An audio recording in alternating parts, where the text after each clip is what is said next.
This is a recorded Golden Valley Speaks presentation for the regular Golden Valley Planning Commission meeting of November 27, 2023.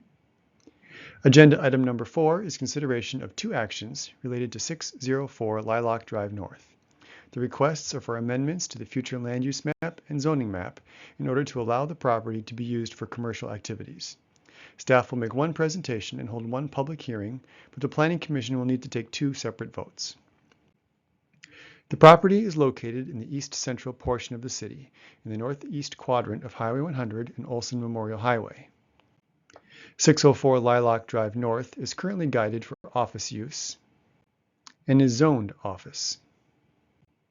The site is bordered by a multi-tenant office property to the north, the Valley Village apartments to the east and south, Poquet Auto to the northwest, and right-of-way with a stormwater pond to the southwest. 604 Lilac Drive North is a 1.04 acre parcel with a vacant building. The lot is approximately 190 feet wide by 220 feet deep. The existing building was constructed in 1951 and has housed a variety of restaurants over the years. In 2004, it was remodeled into a stand-up MRI clinic. It has been vacant since roughly 2021, but still contains the elements of a commercial kitchen. There are 47 parking spaces surrounding the building. This street view is from Lilac Drive looking east. The proposal is to modify the guided land use and zoning in order to allow Poquet Auto to utilize the property for employee parking, office space, and to potentially rehabilitate the commercial kitchen for catering use. They have contacted engineering staff about the need to add a striped crosswalk with a flashing beacon in order to provide a safe pedestrian crossing for employees. This would be done at the applicant's expense.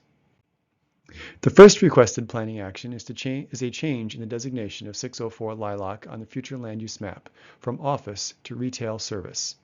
There are no set standards in City Code for evaluating a land use change. The City Council typically looks at the description of the proposed land use, the potential fit or impacts to the surrounding area, and how the use would meet the goals of the comprehensive plan. In general, the office and retail service designations are compatible and support uses that are often found in adjacent areas. The change in land use should not generate a significant change in traffic patterns, and the traffic counts on Lilac Drive are low and could accommodate additional trips.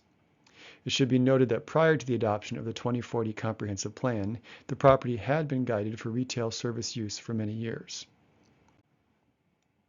The amendment would be consistent with at least two goals and objectives from the Comprehensive Plan, including enhancing employment centers and facilitating business growth and expansion. The requested zoning map amendment, which would change the designation of 604 Lilac from office to commercial, is evaluated similarly. For rezonings, the Council often looks to the purpose of the district, the uses that are allowed, and questions of compatibility with the surrounding area. While the purposes of the two districts are different, they tend to be compatible in terms of how they impact surrounding properties. The office district is focused on offices, clinics, and financial institutions by right, while allowing adult daycare, childcare, financial institutions with drive-thrus, and laboratories by conditional use. The commercial district supports a wide range of retail, service, care, office, and automotive uses, while generally prohibiting manufacturing and warehouse uses.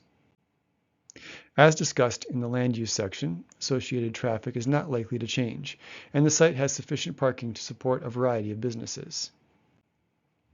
Based on the information presented, staff is recommending approval of the requested change to the guided land use and approval of the requested change in zoning. Anyone interested in asking a question or providing public comment on this request can do so by filling out the online form at the bottom of this page, or by calling the phone number listed and leaving a voicemail. All comments that are consistent with the comment policy will be shared with the Planning Commission in advance of the live public hearing.